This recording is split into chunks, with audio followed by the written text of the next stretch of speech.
ধরো আমরা morning walk তো করছি, মর্নিং ওয়াকে কতক্ষণ আমাদের হাঁটার প্রয়োজন বিশেষজ্ঞদের মতে?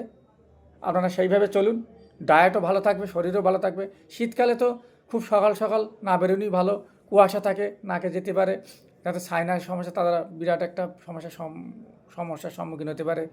তাছাড়া অতিরিক্ত ঠান্ডায় অন্যরকম রোগও হতে পারে, জ্বর সর্দি এসে যেতে পারে।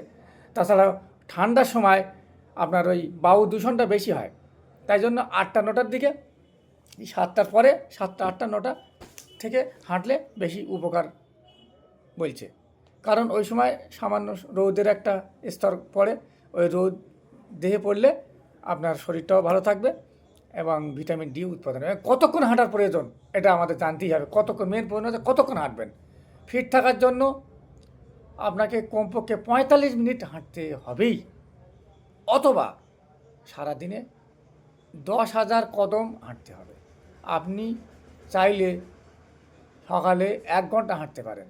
হাঁটার আগে কিছু স্ট্রেচিং করুন, রোদে কিছুটা সময় কাটান, এতে শরীরে শক্তি যোগাবে এবং আপনি সতেজ অনুভব করবেন। কেমন বন্ধুরা? এইভাবে চলেন।